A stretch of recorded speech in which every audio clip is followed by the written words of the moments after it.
Hello everyone, today I am here with a quick revision of the chapter D and F block elements. So what are transition elements?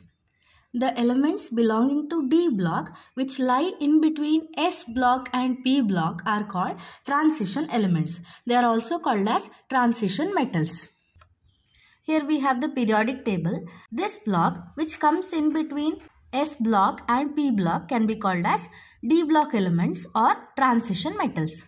But why are they called transition metals? This is because their properties lie between S and P block. And they have the general electronic configuration N-1, D 1 to 10, Ns 0 to 2. As it is clear from the periodic table, we have totally 1, 2, 3, 4 series of transition metals. The first row is called first transition series or 3D series. Here, the N value is found to be 4. So, the outermost shell in which electrons are present is 4th shell. The elements from scandium to zinc belong to 3D series or first transition series. Their atomic numbers are given 21 to 30. And the second row of D block elements are called second transition series or 4D series. Here N value is 5. That means outermost shell is 5th shell.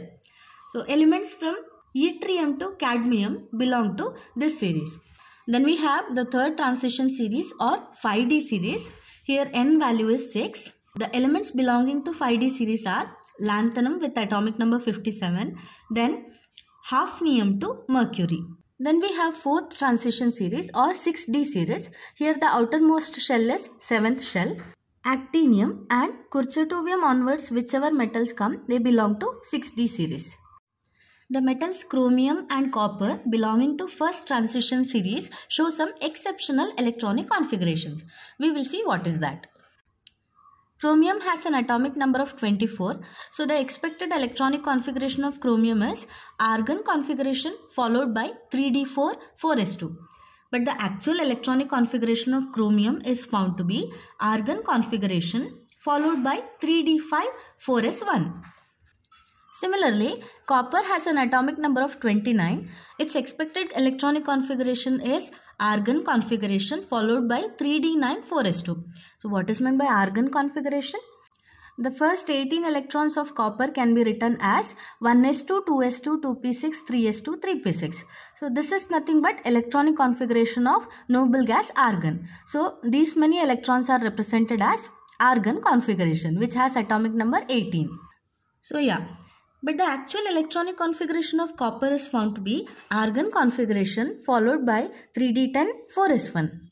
But what is the reason for this exceptional electronic configuration of chromium and copper? We will see the answer. As we know, D subshell has 5 orbitals in it. In case of chromium, we have 3d5 configuration. That means all the 5 d orbitals are exactly half filled. Similarly, in case of copper, we have 3d10 configuration. That means all the 3d orbitals are completely filled. It is found that the elements with exactly half filled and completely filled configurations have more stability. That is why one electron from 4s orbital jumps to 3d orbital, giving it 3d5 configuration, which is a more stable configuration. Similarly, in case of copper, one electron from 4s comes to 3d orbital, giving it a more stable d10 configuration. Now we will see what is the exact definition of transition elements in terms of electronic configuration.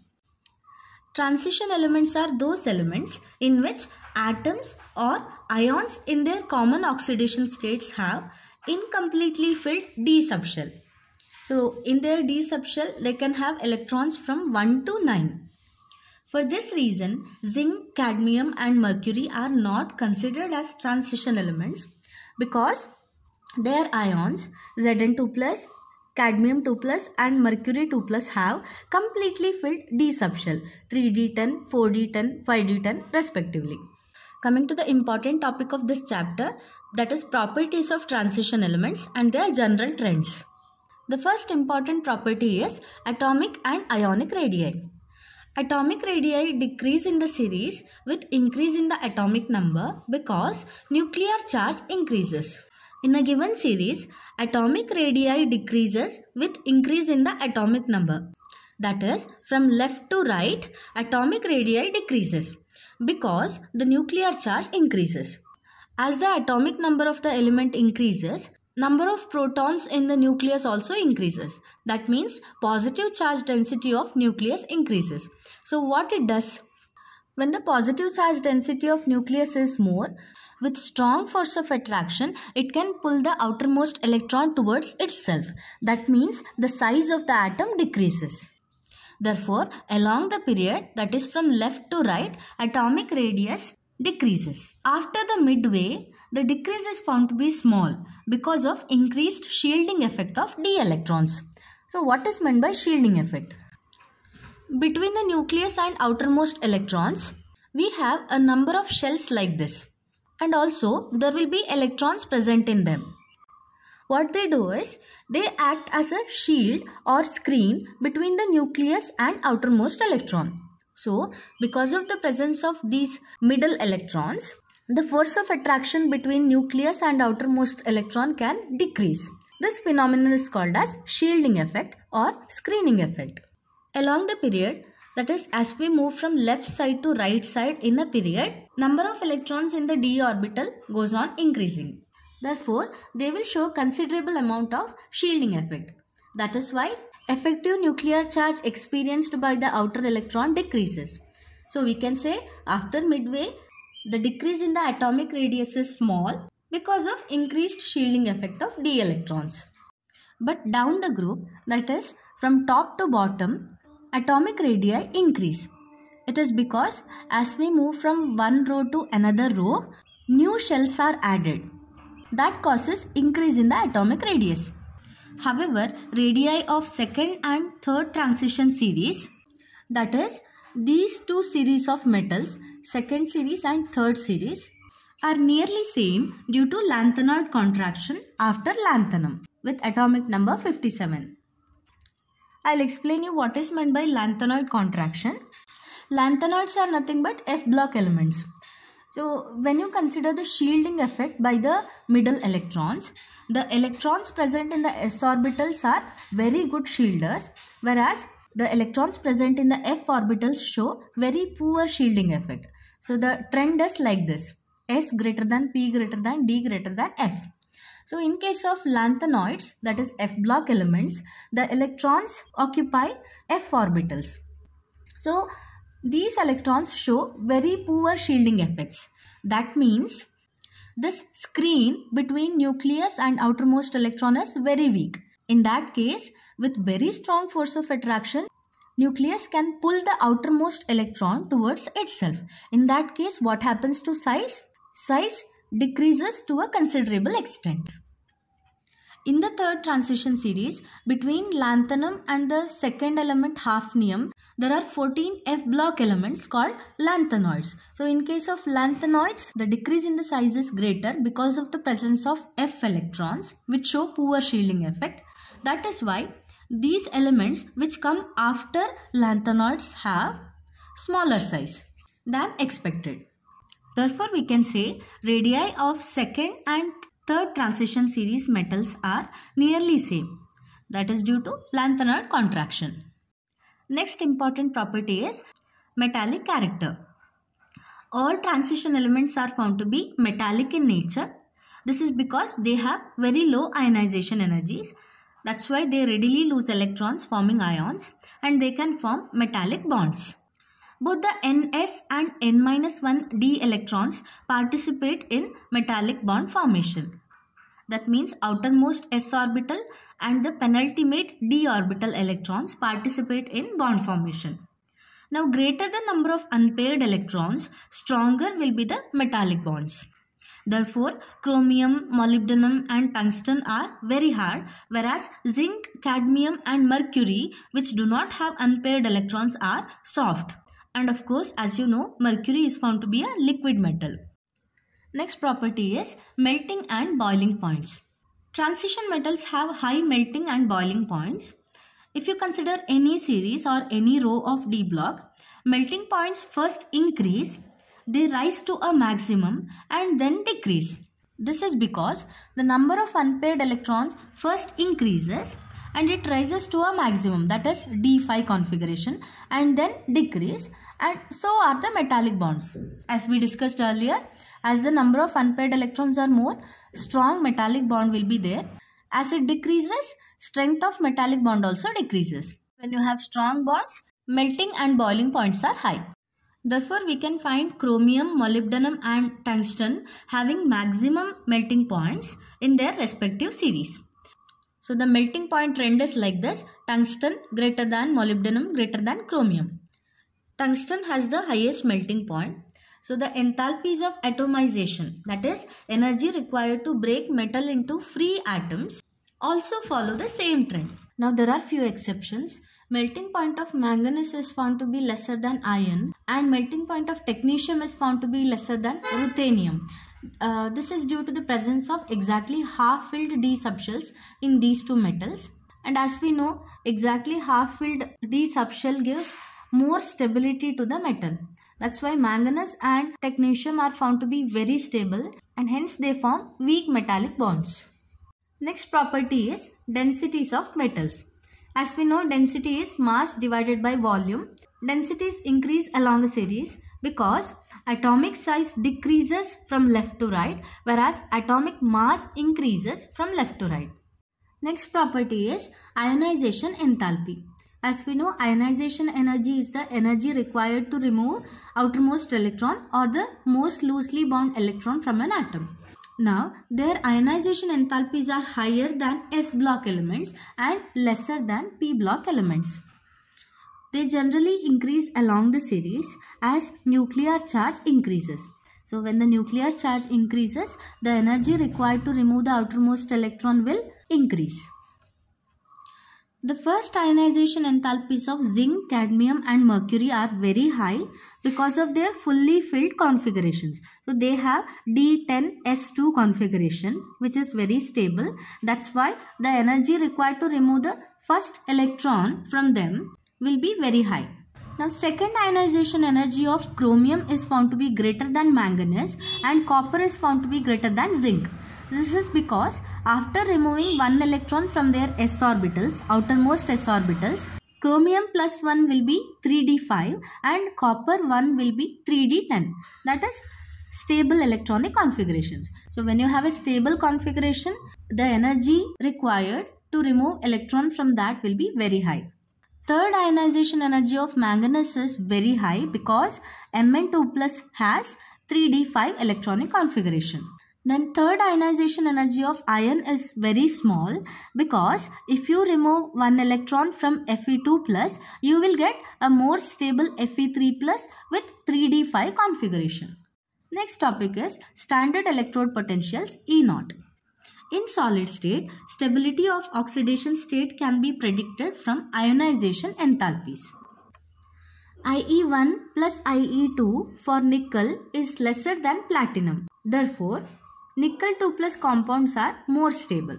Whereas, the sum of 4 ionization energies 1 plus 2 plus 3 plus 4 for nickel is greater than platinum. That means platinum 4 plus compounds are more stable. If ionization energy of any metal is less, it can easily lose electron, forming a more stable ion. That's it. Therefore, what I meant to say is, in solid state, stability of oxidation state can be predicted from their ionization energies. But in case of aqueous solutions, stability depends upon the electrode potentials. It is related as delta H total is equal to delta H sublimation plus delta H ionization plus delta H hydration. That is, the energy required to convert a solid metal into gaseous metal, which is called sublimation. Then gaseous metal loses electron forming metal ion in the gaseous state. Then it gets hydrated forming aqueous metal ion. That energy is called hydration energy. The electrode potential involved in conversion of M2 plus to M do not show regular trend along the series because sum of first ionization energy and second ionization energy and sublimation enthalpies do not show regular trend. In 3D series, only copper has positive E0 value. This is because the sum enthalpy of sublimation plus enthalpy of ionization is not balanced by enthalpy of hydration. Therefore, it does not react with acids to give hydrogen gas. Now, the E0 value in the conversion of M3 plus to M2 plus, studies show that E0 for scandium is very low, showing stability of scandium 3 plus. If it is not clear to you, let me explain it again. So, E0 is standard electrode potential, which is also called as standard reduction potential. So, how easily a metal ion gets reduced? That is given by E0 value. Here, scandium 3 plus has low E0 value. That means its tendency to undergo reduction is low, which means it does not wish to take up electron to form scandium 2 plus. That shows stability of Sc3 plus. Scandium has atomic number 21. So the configuration is argon configuration followed by 3d14s2. In case of scandium 3 plus ion, all the 3 electrons from 3d and 4s are lost. So it gives stable argon configuration for scandium 3 plus. That's why it doesn't prefer to get reduced to scandium 2 plus. I hope it is clear to you now. Now, E0 of Mn3 plus to Mn2 plus is high. That means the tendency of Mn3 plus ion to undergo reduction to Mn2 plus is very high. This is because of stable d5 configuration of Mn2 plus. Similarly, E0 of Fe3 plus to Fe2 plus is found to be low because Fe3 plus has extra stability due to d5 configuration. Hence, it does not prefer to get reduced to Fe2 plus. For these reasons, Mn3 plus and CO3 plus are strong oxidizing agents in aqueous solutions. That means they take up electrons readily, forming Mn2 plus and CO2 plus respectively. Whereas titanium 2 plus, vanadium 2 plus and chromium 2 plus are strongest reducing agents. That means they give electrons or lose electrons to get stable configuration. Next topic is oxidation states of transition metals. The first element of each series, that is scandium, yttrium and lanthanum, show an oxidation state of +3. And the last element of each series, zinc, cadmium and mercury, show an oxidation state of +2. See, mercury can also show +1 state. And all other elements show a number of oxidation states. It is also called as variable oxidation state. In that, +2 is the most common state.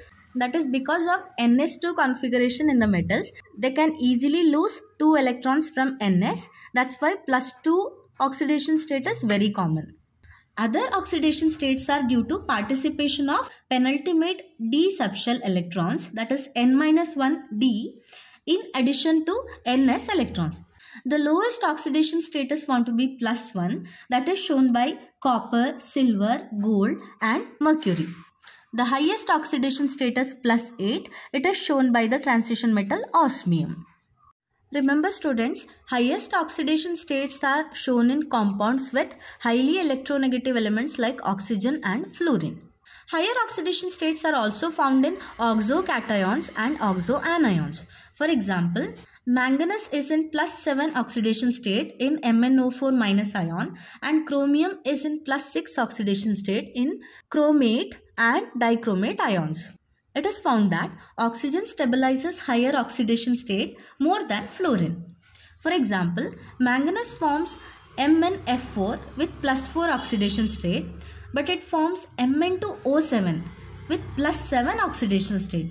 This is because oxygen can form multiple bonds, whereas fluorine cannot form multiple bonds. By forming multiple bonds, it can stabilize the higher oxidation state. It is found that many copper-1 compounds are unstable in aqueous solution and they undergo disproportionation. What is meant by disproportionation? Same substance undergoing oxidation as well as reduction. Therefore, in aqueous solutions, 2 copper-1 ions disproportionate, producing 1 Cu2 plus and 1 metallic copper. Next is catalytic properties of transition metals. Most of the transition metals and their compounds are used as catalyst. This is mainly because of their variable oxidation states. The reactant reacts with catalyst in one oxidation state to form an intermediate in another oxidation state, which then reacts with another reactant to form the product, and it regenerates the original catalyst. This theory is called as intermediate compound formation theory.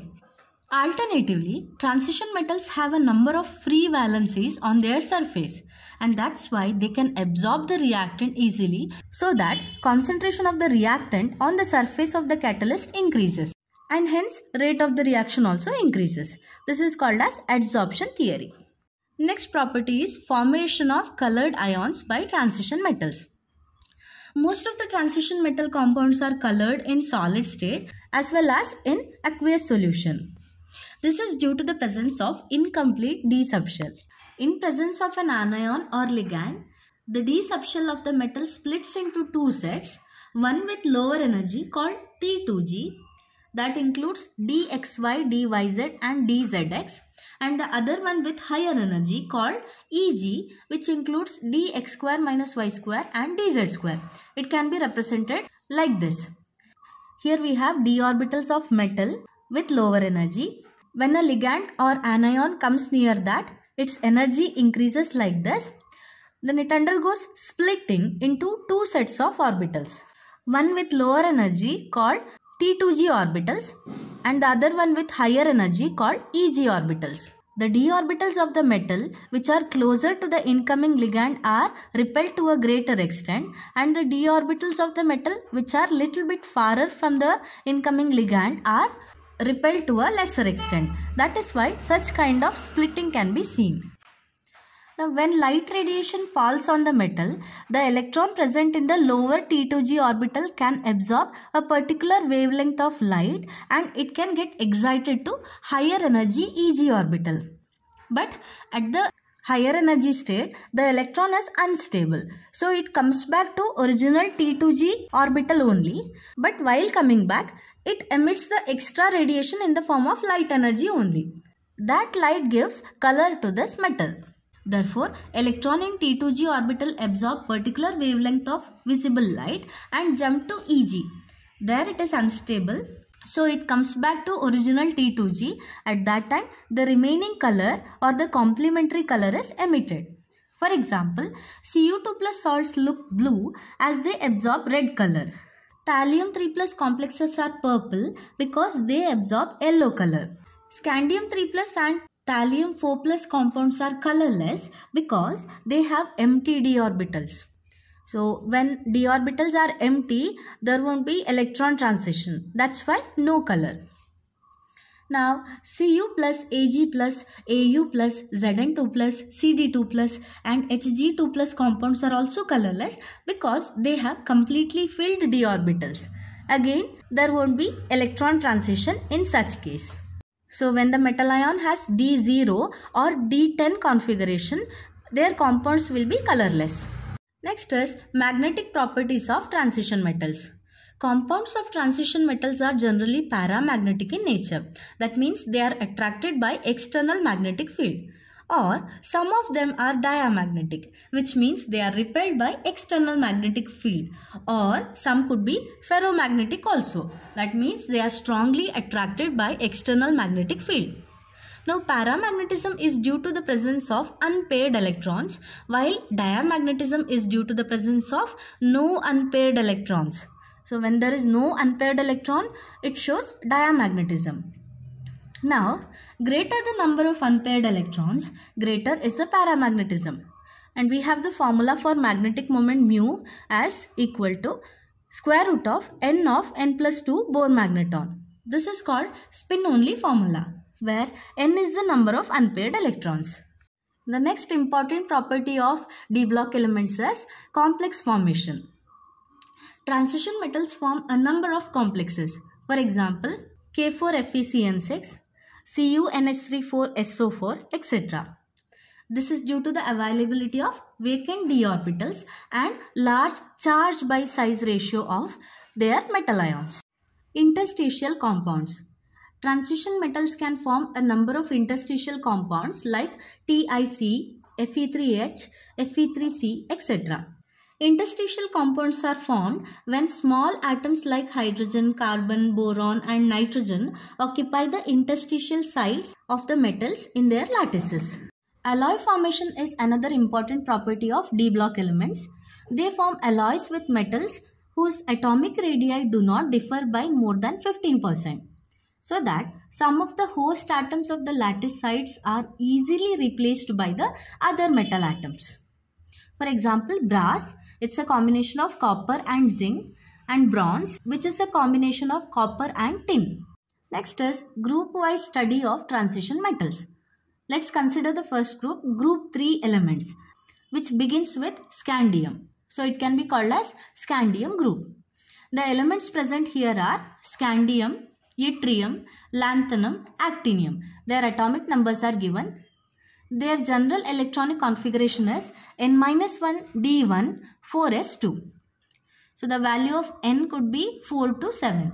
So we can have 3D, 4D, 5D and 6D. Their common oxidation state is found to be +3. Now important characteristics of group 3 elements are they are reactive metals and they tarnish in air. They can react with water to evolve hydrogen. Then we have the group 4 elements or the titanium group. Elements present are titanium, zirconium and hafnium. Their general electronic configuration is N-1D2 4s2. N can be 4 to 6. Common oxidation state of this group is +4. Important characteristics of these metals are they are hard metals, they are unreactive at room temperature, they can form refractory materials with hydrogen, carbon, nitrogen, boron because they are hard metals. Now zirconium and hafnium have nearly the same size due to lanthanoid contraction, and that's why zirconium and hafnium occur together. This is an important point, please remember it. Then we have the group 5 elements or the vanadium group. Here elements present are vanadium, niobium and tantalum. General electronic configuration is N-1D3 4s2. N could be 4 to 6. Their common oxidation state is +5. Important characteristics of these metals are they are unreactive at room temperature. On heating in oxygen, they form metal pentoxide M2O5. Niobium and tantalum have nearly same size and many common properties. Then we have the group 6 elements which is called chromium group. Elements present are chromium, molybdenum and tungsten. Their general electronic configuration is N-1D4NS2 and chromium has a special configuration N-1D5NS1. Their common oxidation states are given here. For chromium it is +3, +6. For molybdenum and tungsten it is +5 and +6. And their important characteristics are given here. They are hard silvery white metals. Tungsten has the highest melting point among D block elements, so it is used for making filaments of bulbs. Then we have group 7 elements, that is manganese group. The elements present here are manganese, technetium and rhenium. Their general electronic configuration is N-1D5NS2. Common oxidation states are from 0 to +7. Here are their important characteristics. These form oxides whose basic character decreases as oxidation state increases. Technetium and rhenium have similar size.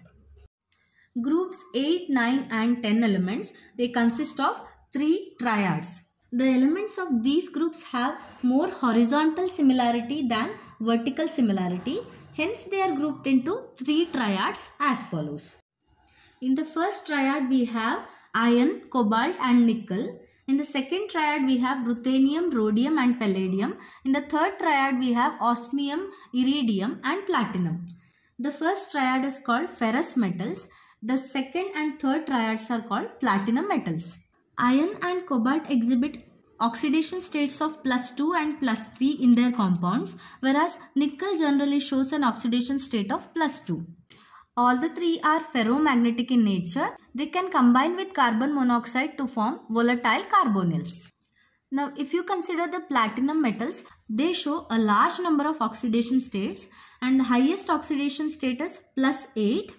It is shown by ruthenium and osmium in oxides, fluorides, etc. But these platinum metals are much less abundant than ferrous metals. Then we have group 11 elements called coinage metals. The elements present here are copper, silver and gold. Their general electronic configuration is N-1 D10 NS1. N is from 4 to 6. Their common oxidation states are given here. Copper shows +1 and +2 state. Silver shows +1 state. Gold can show +1 and +3 oxidation state. The important characteristics of coinage metals are given here.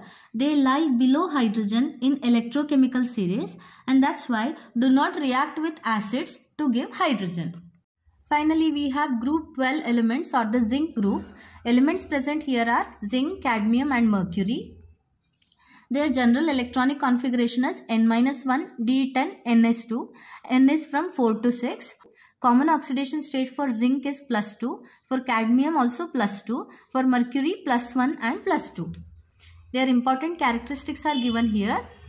Zinc and cadmium are similar, being solids, but mercury is different, being liquid. Zinc and cadmium dissolve in dilute sulfuric acid and dilute hydrochloric acid to give hydrogen gas, but mercury does not.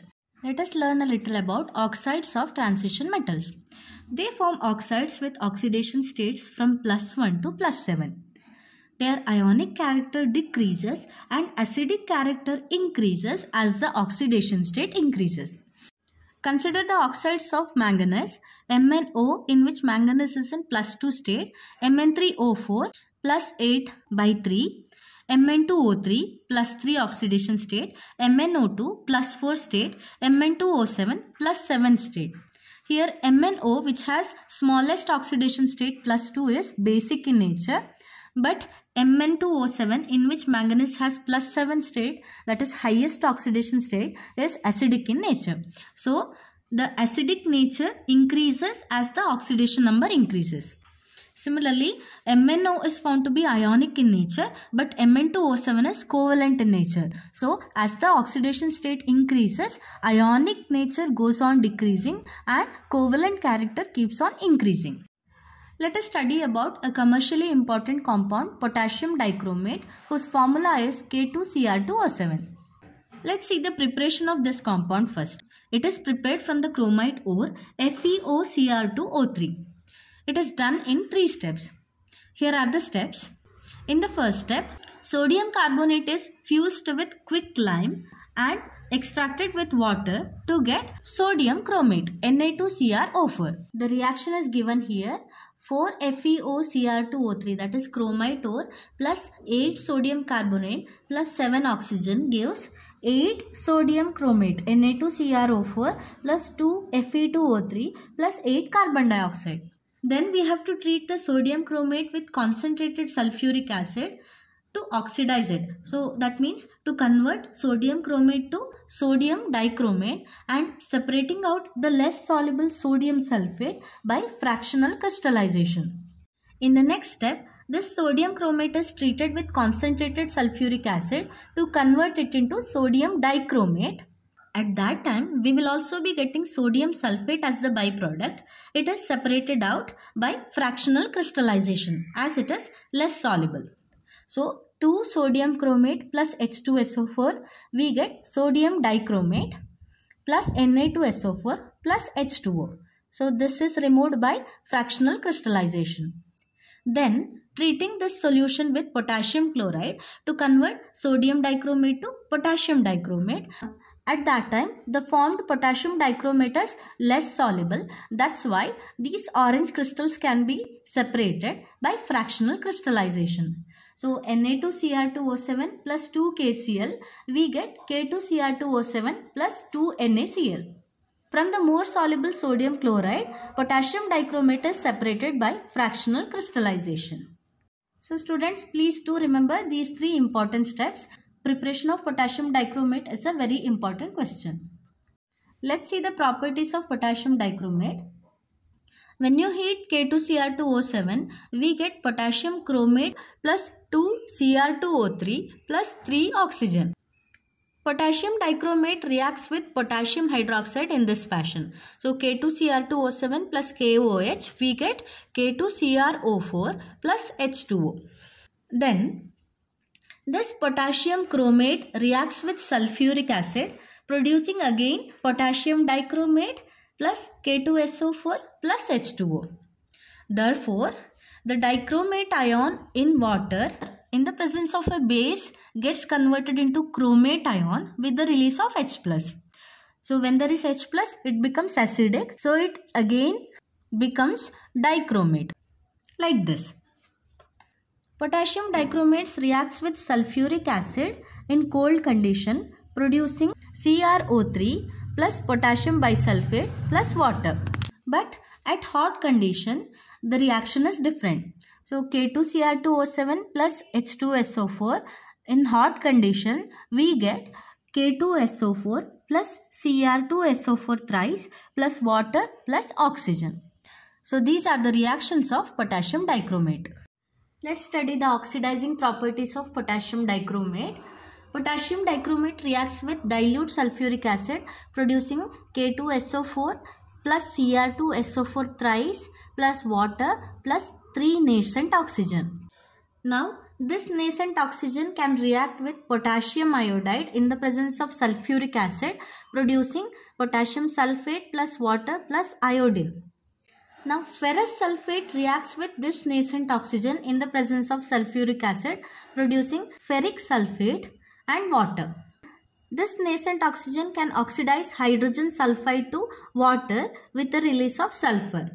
Now, it can oxidize Na2SO3 to Na2SO4. Similarly, this nascent oxygen can oxidize sodium nitrite to sodium nitrate. Similarly, alcohol is oxidized to acetaldehyde with the loss of water, and in the presence of oxygen, acetaldehyde is oxidized to acetic acid. So these are the various oxidation reactions of potassium dichromate. So initially potassium dichromate reacts with sulfuric acid, producing nascent oxygen. It can be used to oxidize a number of substances. Another important test which you carry out in your chemistry lab is chromyl chloride test. So solid potassium dichromate is taken. It is treated with solid potassium chloride in the presence of sulfuric acid, which is concentrated. And when you heat the test tube, you get a compound called chromyl chloride, whose formula is CrO2Cl2. It is the reddish brown gas which you get upon heating. Along with that, you get potassium bisulfate and water as the side products. Then potassium dichromate can react with hydrogen peroxide in this fashion. The dichromate ion reacts with H+ ions and hydrogen peroxide, producing CrO5, which is a deep blue colored compound with the release of water. Now let's see the reason for bright color of chromium in both the ions has the oxidation state +6, and hence it has D0 configuration. That's why the color is not due to the DD transition, but it is due to charge transfer from oxygen atom to chromium. So that changes O2 minus to O minus and chromium 6 to chromium 5. So because of this charge transfer or electron transfer from oxygen to chromium, chromate and dichromate ions have color, and it is not due to DD transition, remember. Now we will talk about another commercially important compound of D block metal, that is potassium permanganate or KMnO4. It is prepared from the mineral pyrolusite, that is MnO2, in 2 steps. In the first step, MnO2 is converted into K2MnO4, that is potassium manganate, by fusing it with KOH or K2CO3 in the presence of air or oxidizing agent like KNO3, KClO3, etc. Here are the reactions. In the first way, MnO2 reacts with KOH in the presence of oxygen, producing K2MnO4 plus H2O. Or you can carry out the reaction in another way like this.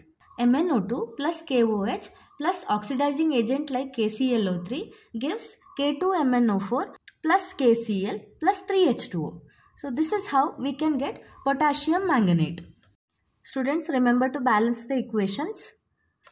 In the second step, K2MnO4 is oxidized to KMnO4 chemically with carbon dioxide, chlorine, ozone, etc. Or this oxidation can be done electrolytically, that is by electrolysis. We will see the first method, that is chemical method. So, potassium manganate reacts with carbon dioxide, giving potassium permanganate plus manganese oxide precipitate plus K2CO3. Let's see how is it done electrolytically or by electrolysis. K2MnO4 undergoes dissociation to produce 2K plus and MnO4 2 minus ion. Then H2O undergoes dissociation to produce H plus plus OH minus ion. So its solution is taken in water and it is subjected to electrolysis. At that time, the MnO4 2 minus ion undergoes oxidation at the anode in this fashion. MnO4 2 minus gives MnO4 minus plus electron. So this is oxidation. And similarly, H plus of water takes up an electron and it gets reduced to hydrogen gas at cathode. So this is how KMnO4 is prepared. I hope it is clear to you. Let's see the properties of KMnO4. If you heat KMnO4 solid at 513 Kelvin, you get potassium manganate plus MnO2 plus oxygen. Then this K2MnO4 under red heat produces potassium manganite, that is K2MnO3, with the release of oxygen gas. Now we will see the reaction of potassium permanganate with sulfuric acid. KMnO4 reacts with concentrated sulfuric acid in cold condition, producing Mn2O7 plus KHSO4 plus water.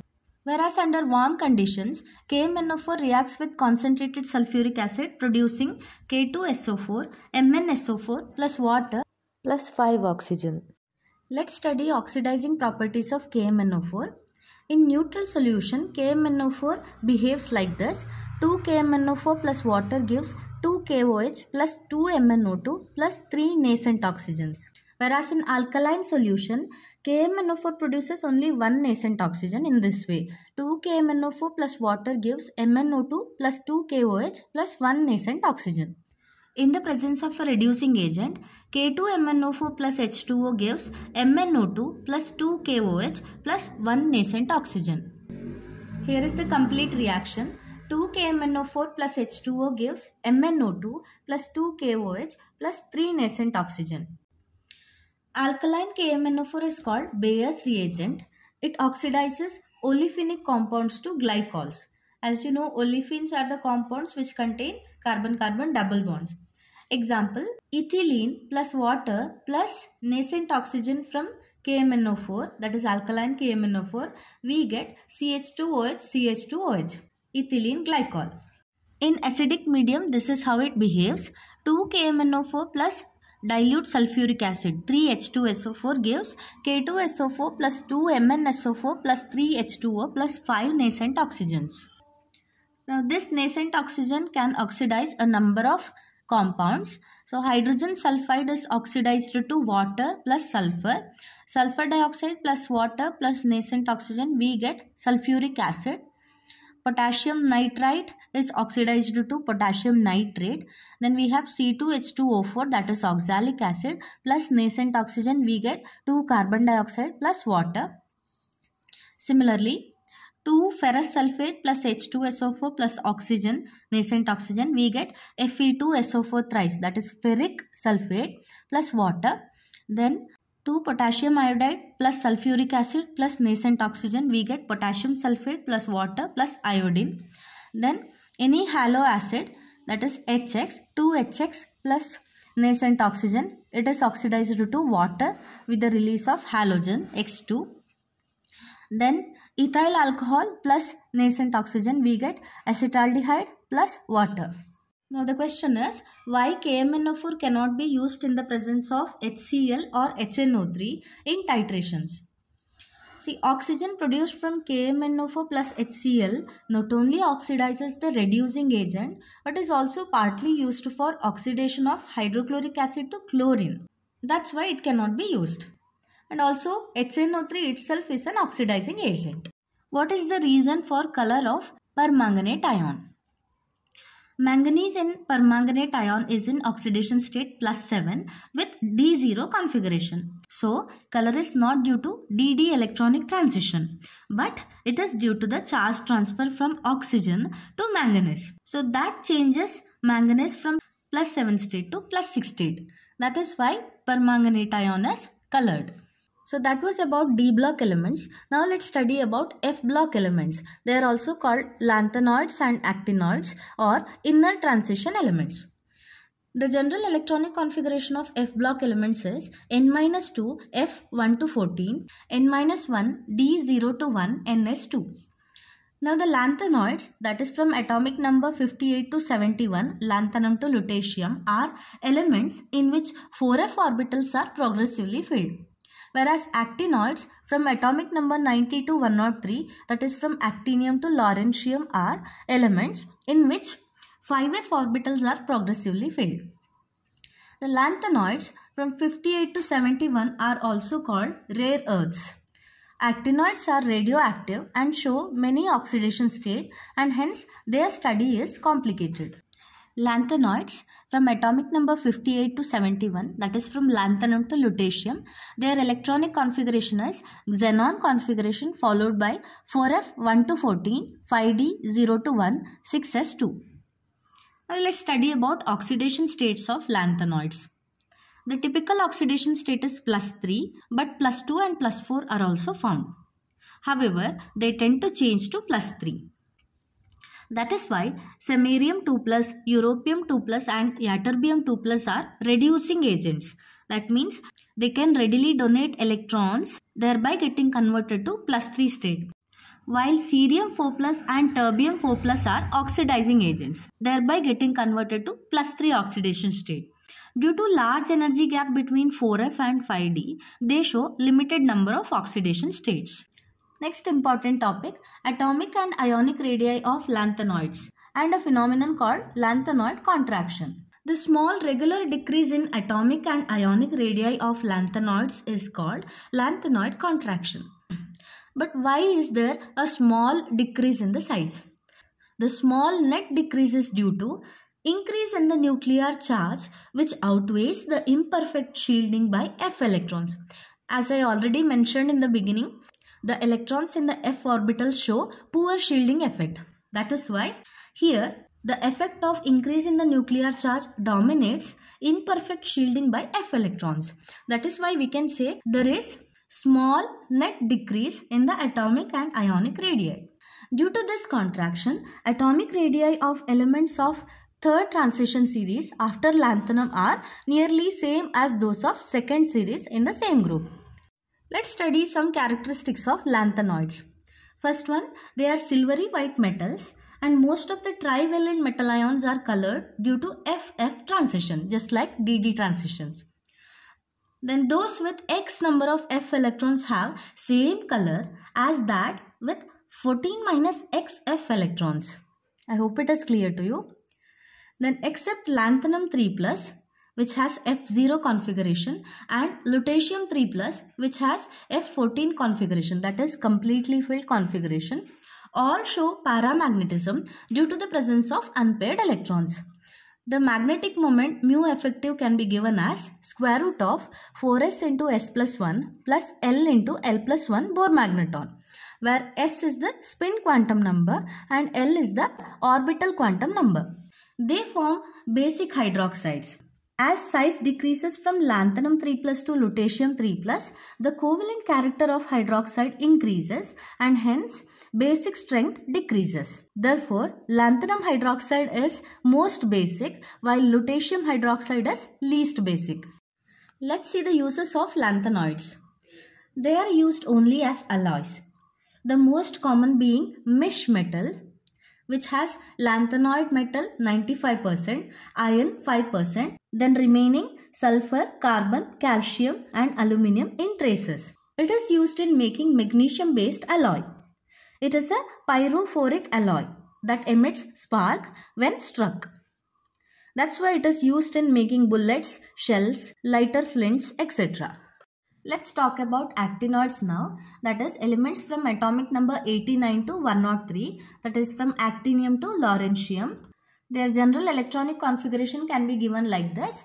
Radon configuration followed by 5F 1 to 14, 6D 0 to 1, 7S2. Oxidation states of actinoids. The most common oxidation state is +3. They also show oxidation state of +4, +5, +6 and +7. Example in thorium, palladium, uranium and neptunium respectively. They show a large number of oxidation states because of very small energy gap between 5F, 6D and 7S subshells. Ionic radii and actinoid contraction. It is similar to lanthanoid contraction, but contraction is greater due to poor shielding effect of 5F electrons. Further, 5F orbitals extend in space beyond 6S and 6P orbitals, whereas 4F orbitals are buried deep. Now some characteristics of actinoids. They are silvery white metals. Their cations are colored due to FF transition. Actinium 3+ with 5F0 configuration, curium 3+ with 5F7 configuration and thorium 3+ with 5F0 are colorless. F block elements are strongly paramagnetic in nature and they have higher tendency to form complexes than lanthanoids because of higher charge and small size of their ions. Finally, uses of actinoids. Thorium is used in atomic reactors and in treatment of cancer. Uranium and plutonium are used as fuel in nuclear reactors. So students, that was a quick revision of the chapter D and F block elements. I hope everything is clear to you. For detailed explanations, you can go through the textbook. Thank you so much for watching.